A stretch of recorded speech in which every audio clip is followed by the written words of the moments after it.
मदङ्घ्रभवे नित्या घोषयति भयत्करचयैः तं वाचिवक्त्रं भजे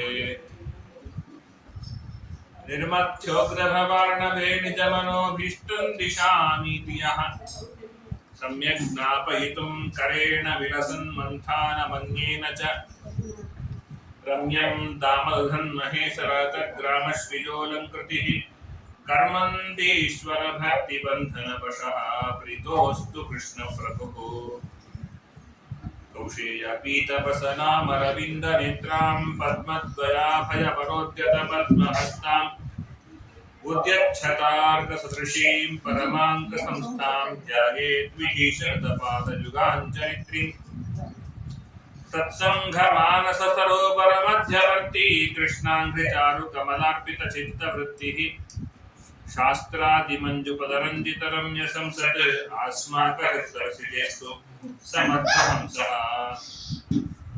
गुरुमखिलगुणज्ञं सद्गुणैकाधिवासं शमदमपरिनिष्ठं सत्त्वनिष्ठं वरिष्ठं सकलहितनशिष्टं नित्यनिर्धूतकष्टं हयमुखपदनिष्ठं मां भजन्तु प्रपन्नाः भवति यदनुभावादेडौ कोऽपि वाग्मी जडमतिरपि जन्तुः जायते प्राज्ञमौलिः सकलवचनचेतो देवता भारती सा वचसि निधत्तां सन्निधिं मानसे च नमो वस्तात्विकाः देवाः विष्णुभक्तिपरायणाः धर्ममार्गे प्रेरयन्तु भवन्तः सर्व एव हि मुकोऽपि यत्प्रसादेन मुकुन्दशयनायते राजराजायते रिक्तो राघवेन्द्रं तमाश्रये तपस्वाध्यायशुश्रूषा कृष्णपूजारतं मुनिं विश्वेशमिष्टदं वन्दे परिव्राट् चक्रवर्तिनम् सीतार्यजीवनादर्शं गीताचार्योक्तिपालकं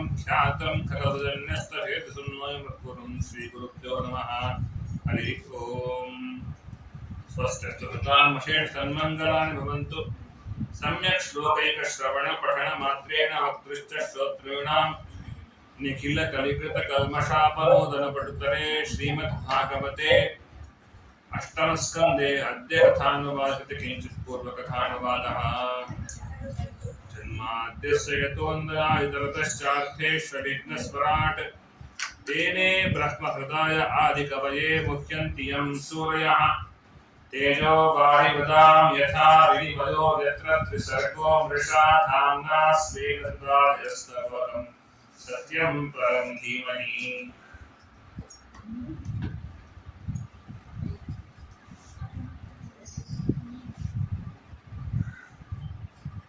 ಅಷ್ಟಮ ಸ್ಕಂದ ಆರಂಭ ಮಾಡುವಾಗ ಸಪ್ತಮ ಸ್ಕಂದದಲ್ಲಿ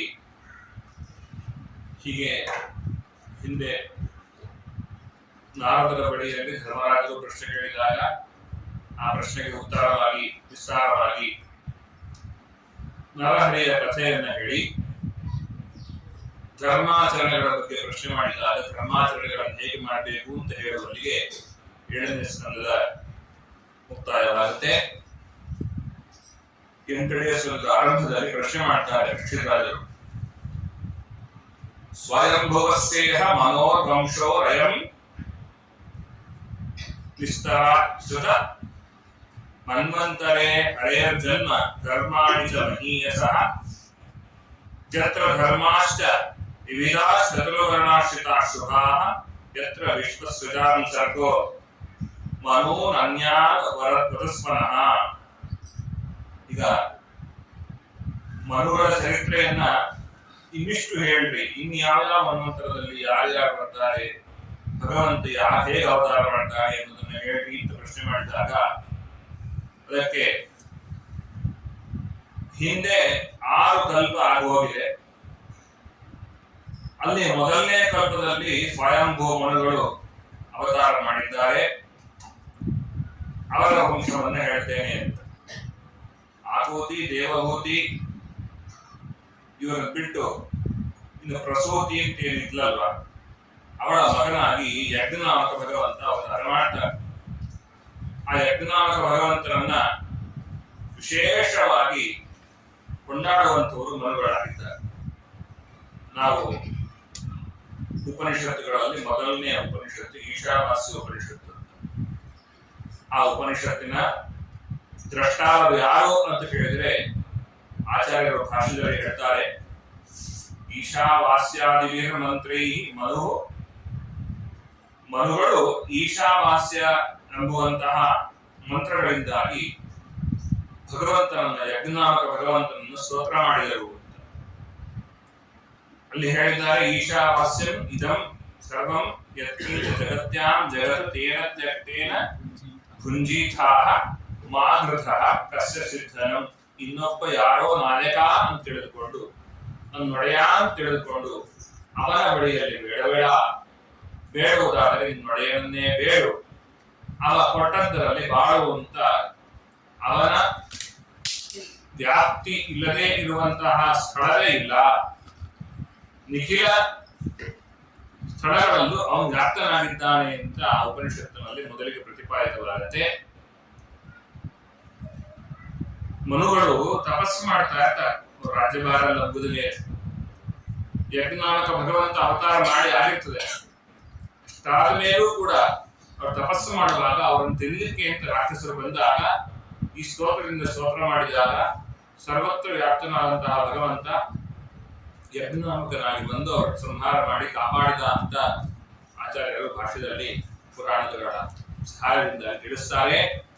ಅದೇ ಸ್ತೋತ್ರವನ್ನ ಭಾಗವತ ಹೇಳುತ್ತೆ, ಈಶಾವಾಸ್ಯಂ ಇದಂ ಸರ್ವಂ ಅಂತಲ್ಲ, ಆತ್ಮಾವಾಸ್ಯಂ ಇದಂ ಸರ್ವಂ ಯಜ್ಜಗತ್ಯಾಂ ಜಗನ್ಮನಃ ತೇನ ತ್ಯಕ್ತೇನ ಭುಂಜೀಥಾಃ ಮಾಗೃತ ಕಸ್ಯಚಿತ್ ಧನಂ ಅಂತ ಇಲ್ಲಿದೆ. ಇದನ್ನೇ ದಾಸರು ಹೇಳಿದ್ರು, ಬೇಡಿದರೆ ಎನ್ನೊಡೆಯನೇ ಬೇಡ.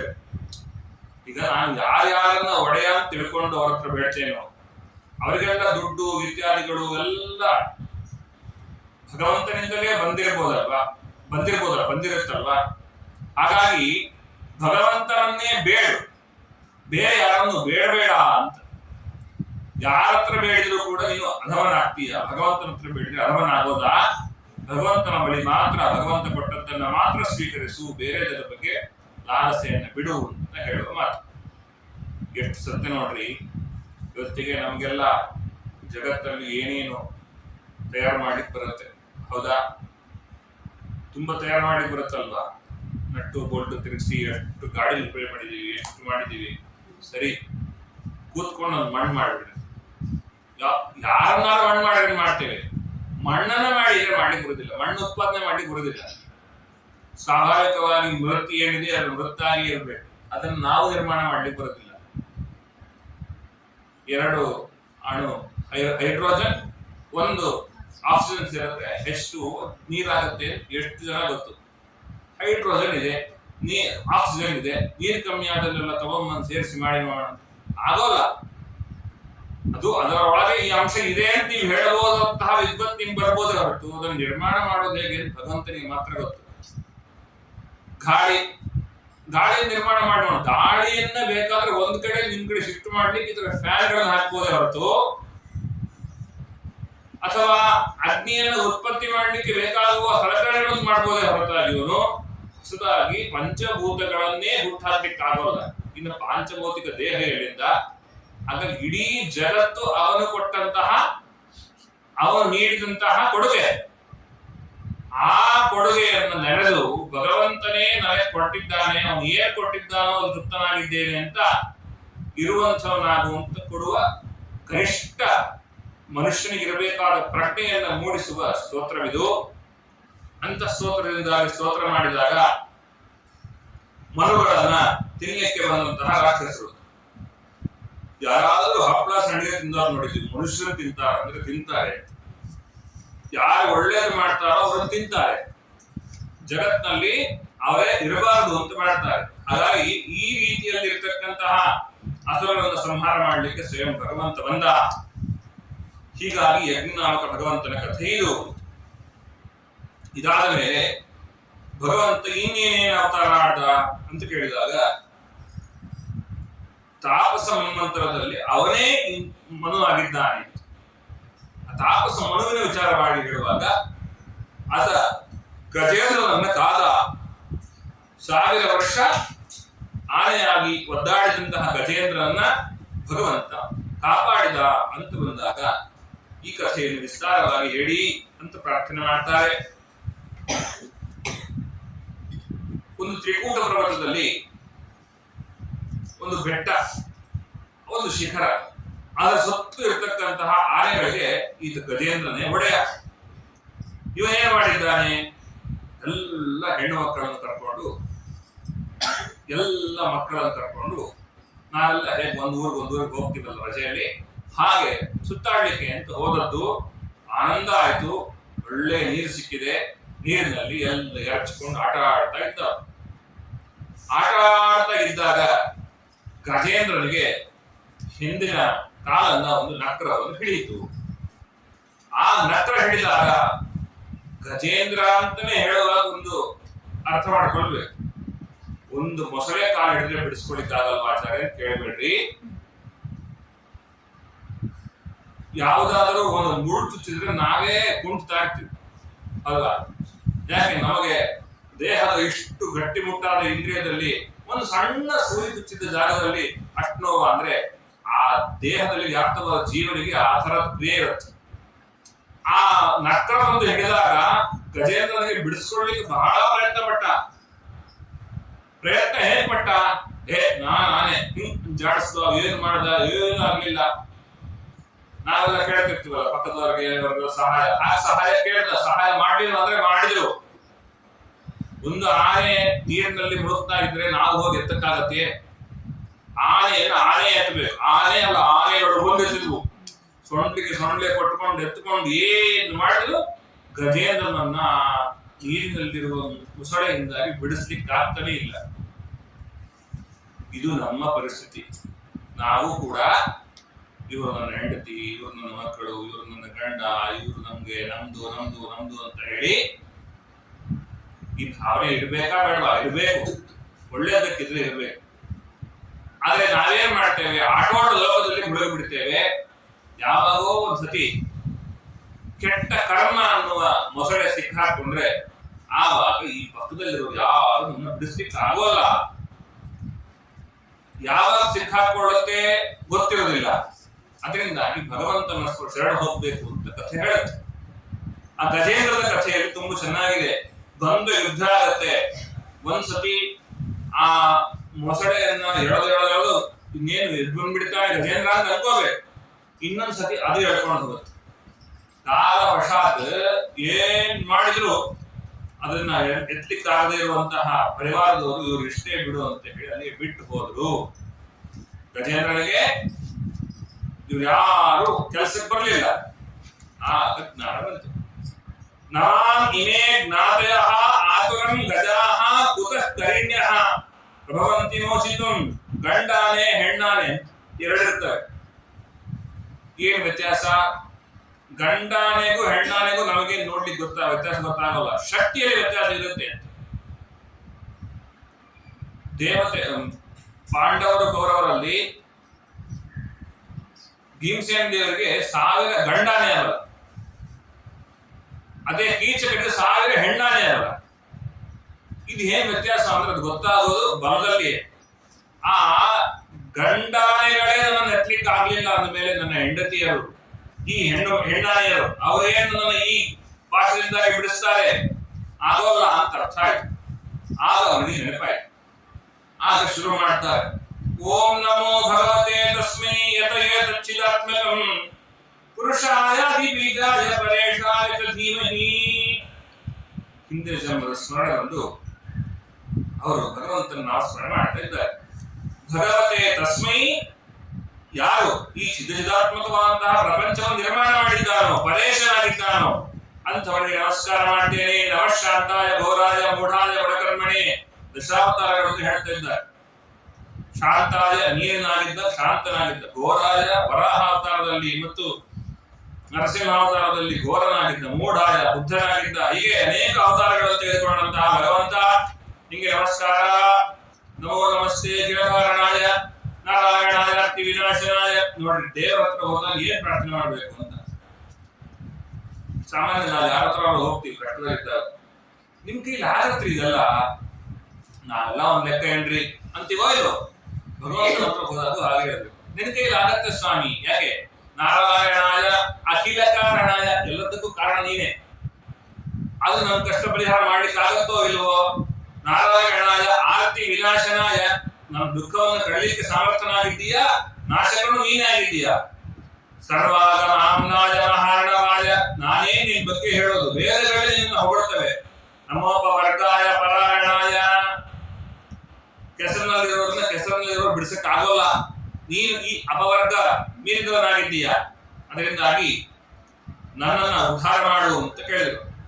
ಹಾಗಾದ್ರೆ ನಮ್ಮ ಪ್ರಶ್ನೆ ಬರುತ್ತೆ, ಗಜೇಂದ್ರ ಮೋಕ್ಷ ಆದದ್ದು ಯಾಕೆ ಅಂದ್ರೆ, ಗಜೇಂದ್ರ ನೀರಿನಲ್ಲಿ ಮುಳುಗಿದಾಗ, ಆ ಮೊಸಳೆ ಕಾಲು ಹಿಡ್ಕೊಂಡಾಗ, ಮೊಸಳೆಯ ನೋವಿನಿಂದಾಗಿ ಬಳಲ್ತಾ ಇದ್ದಂತಹ 1000 ವರ್ಷ ಒದ್ದಾಡಿದಂತಹ ಆನೆ ಭಗವಂತನ ಕರೆದಾಗ ಬಂದ. ಭಗವಂತನ ಕರೆದಾಗ ಬಂದ ಅಂತ ಹೇಳೋದ್ರಿಂದ ಏನ್ ಅರ್ಥ ಆಗತ್ತೆ ಅಂದ್ರೆ, ಭಗವಂತ ಅಂತ ಕರುಣಾಳು ಅಂತ ಒಂದು ಅರ್ಥ ಆಗತ್ತೆ, ಅದೇನೆ. ಆದ್ರೆ ಈ ಕಾಲಿಗೆ ಬೆನ್ನತ್ತಿದಂತಹ ಮೊಸಳೆಯಿಂದಾಗಿ ಬಿಡಿಸು ಅಂತ ಕೇಳಲಿಲ್ಲ. ನಾವೆಲ್ಲ ತಪ್ಪು ತಿಳ್ಕೊಂಡಿದ್ದೇವೆ. ಜಿಜಿ ವಿಷೇನಾಹಂ ಅಮುಯಾ ಕಿಂ ಅಂತರ್ಬಹಿಶ್ಚಾವೃತಯೋ ಉಭಯನ್ಯೋ ಇಚ್ಛಾಮಿ ಕಾಲೇನ ನಯಸ್ಯ ವಿಪ್ಲವಃ. ನನಗೆ ಬದುಕಲಿಕ್ಕೆ ಆಸೆ ಇಲ್ಲ.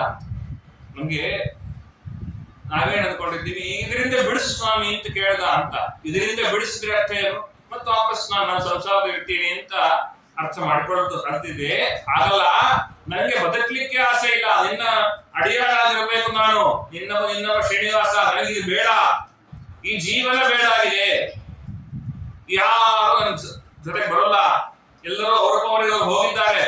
ನಮ್ಗೆ ಅರ್ಥ ಆಗಿದೆ ನಾನು ಮಾಡಿದ ತಪ್ಪು, ಅದರಿಂದಾಗಿ ಬದುಕಲಿಕ್ಕೆ ಆಸೆ ಇಲ್ಲ ಸ್ವಾಮಿ, ಬಂದು ರಕ್ಷಣೆ ಮಾಡಿ ನನ್ನನ್ನು ಈ ದೇಹದಿಂದಾಗಿ ಎತ್ತಿ ಮೋಕ್ಷಕ್ಕೊಯ್ಯಿ. ಈ ಪ್ರಾರ್ಥನೆ ಇದ್ದದ್ದಕ್ಕೋಸ್ಕರವೇನೆ ಭಗವಂತ ಅವನಿಗೆ ಪ್ರಕಟನಾದ. ಭಗವಂತ ಬರ್ತಾಗಿದ್ದಾನೆ. ಬರುವಾಗ ಗಜೇಂದ್ರ ಅಲ್ಲೇ ಇದ್ದಂತಹ ಒಂದು ಕಮಲವನ್ನು ಕಿತ್ತಿ ಭಗವಂತನಿಗೆ ಅರ್ಪಣೆ ಮಾಡ್ತಾ ಇದ್ದಾನೆ. ಸ್ವಂತಸ್ಯುರುಬಲೇನ ಪದೇ ಗೃಹೀತೋ ಆರ್ತಃ ದೃಷ್ಟ್ವಾ ದುರುತ್ಮತಿ ಹರಿಂ ಖಗುಪಾತ್ತ ಚಕ್ರಂ. ಚಕ್ರ ಹಿಡ್ಕೊಂಡು ಬಂದ. ಚಕ್ರ ಹಿಡ್ಕೊಂಡು ಖಗ ಅರ್ಥಾತ್ ಗರುಡನ ಮೇಲೆ ಕೂತ್ಕೊಂಡು ಬರ್ತಾ ಇದ್ದಾನೆ ಹರಿ. ಉತ್ಕ್ಷಿಪ್ಯ ಸಾಂಭುಜಕರಂ ಗಿರಿಮಾಹ ಕೃಚ್ರಾಜ್. ಕಷ್ಟಪಟ್ಟು ಅಲ್ಲೇ ಇದ್ದಂತ ಒಂದು ಹೂವನ್ನು ತೆಗೆದುಕೊಂಡು, ನಾರಾಯಣ ಅಖಿಲ ಗುರು ಭಗವನ್ ನಮಸ್ತೆ, ಅಖಿಲ ಗುರು ನಾರಾಯಣ ತೇ ನಮಃ ಭಗವನ್ ಅಂತ ಭಗವಂತ ನಮಸ್ಕಾರ ಮಾಡಿದ. ಚಕ್ರದಿಂದ ಅಲ್ಲಿ ತೆಗೆದಾಗ ಅಲ್ಲೊಬ್ಬ ಗಂಧರ್ವ ಶಾಪ ವಿಮೋಚನೆಯಾಗಿ ಹೊರಬಂದ. ಅವನ ಹೆಸರು ಹೂಹು ಅಂತ. ಏನು ಹೆಸರು ಚೆನ್ನಾಗಿದೆ, ಹೂಹು. ಆಹಾ ಹೂಹು ಹಾಡೋದು, ದೇವ ಗಂಧರ್ವರು ಹಾಡುವವರು. ಈತ ಯಾಕೆ ಈ ಗಜಜನ್ಮವನ್ನು ಹೊಂದಿದ್ದ ಅಂತ ಕೇಳಿದ್ರೆ, ಇಂದ್ರದ್ಯುಮ್ನ ಅಂತ ಇವರ ಹೆಸರು ಪುರಾಣಗಳಲ್ಲಿ ಅನೇಕ ಕಾಂಟೆಕ್ಸ್ಟ್ ಗಳಲ್ಲಿ ಬರ್ತವೆ. ಜಯ ವಿಜಯರು ಇದಾಗಿದ್ರು ಅಂತನೂ ವಿಷ್ಣು ಪುರಾಣದಲ್ಲಿ ಕಾಣುತ್ತೆ. ಹಾಗೆ ಹಾಹಾ ಹೂಹು ಗಂಧರ್ವರು, ಅಲ್ಲಿ ಹೂಹು ಗಂಧರ್ವರು ಅವರಿಗೆ ಶಾಪ ಬಂದಿತ್ತು ಅಂತಲೂ ಕಾಣುತ್ತೆ. ಇಂದ್ರದ್ಯುಮ್ನ ಕಥೆಯೂ ಇದೆ. ಪ್ರಾಯಶಃ ಒಂದೇ ದೇಹದಲ್ಲಿ ಜೀವ 2 ಜೀವ ಇರ್ಬೋದು. ಹಾಗಾಗಿ ಇಂದ್ರದ್ಯುಮ್ನ ರಾಜ ಜಪ ಮಾಡಿ ತಪಸ್ಸು ಮಾಡಿ ಒಳ್ಳೆ ರಾಜರ್ಷಿಯಾಗಿದ್ದ. ಒಮ್ಮೊಮ್ಮೆ ನಾವು ದೊಡ್ಡವರು ಅಂತನ್ನುವಾಗ ಅಂತ ಅನ್ಕೊಂಡಿದ್ದೀವಿ ಅಂತಲ್ಲ, ಒಳಗಡೆ ಬಂದ್ಬಿಟ್ರೆ ಸಾಕು, ಕೆಲವೊಮ್ಮೆ ನಮ್ಮ ದೇಹದ ಹಾವಭಾವದಲ್ಲಿ ಆ ಬದಲಾವಣೆ ಕಾಣುತ್ತೆ. ಒಮ್ಮೆ ಇವರ ಬಳಿಯಲ್ಲಿ ಅಗಸ್ತ್ಯರು ಬಂದ್ರೆ ಅಗಸ್ತ್ಯರು ನೋಟು ಇಲ್ಲ. ಆದ್ರೆ ಕೆಲವು ಸರಿ ನಾನೇ ನಂದೇನ್ ತಪಸ್ಸು ಅಂತ ಎಷ್ಟು ದಾನ ಮಾಡ್ತೀವಿ ಏನು ಅಂತ ಅನ್ನೋದನ್ನ ತಲೆ ಮೇಲೆ ಕೊಡಿಸ್ಬಿಟ್ಟಿದ್ರೆ ಭಗವಂತ. ಹಿಂಗಾಗತ್ತೆ. ಹಾಗಾಗಿ ಕುಪಿತರಾದ ಅಗಸ್ತ್ಯ ಋಷಿಗಳು ಅವರು ಶಾಪ ಪಡ್ತಾ ಇದ್ದಾರೆ. ಏನಂತ, ನಿನಗೆ ಮದ ಜಾಸ್ತಿ ಆಗಿದೆ, ಹಾಗಾಗಿ ಮದ ಹಿಡಿಬೇಕು ನಿನಗೆ, ಅದರಿಂದಾಗಿ ಮದ ಭರಿತವಾದಂತಹ ಆನೆ ಆಗಿಬಿಡು ಅಂತ ಶಾಪ ಕೊಟ್ಟಾಗ ಆ ಶಾಪ ನಿಮಿತ್ತ ಗಜೇಂದ್ರ ಆಗಿದ್ದಾನೆ. ಇದಾದ ಮೇಲೆ 5ನೇ ಮನು ರೈವತ ಅಂತ. ರೈವತ ಮನುವಿನ ಕಾಲದಲ್ಲಿ ಭಗವಂತ ವಿಭುನಾಮಕ ಇಂದ್ರನಾಗಿದ್ದ. ಹೀಗೆ ಚಾಕ್ಷುಷ ಮನ್ವಂತರದಲ್ಲಿ ಚಾಕ್ಷುಷ 6ನೇ ಮನು, ಆತ ಇಂದ್ರ ಆಗಿದ್ದ, ಆತ ಮನು ಆಗಿದ್ದ. ಆ ಸಂದರ್ಭದಲ್ಲಿ ಅಂದ್ರೆ 6ನೇ ಮನ್ವಂತರದಲ್ಲಿ ಆಗ ಒಂದು ಘಟನೆ ನಡೀತಾ ಇದೆ. ದುರ್ವಾಸ ಋಷಿಗಳು ಬಂದ್ರು,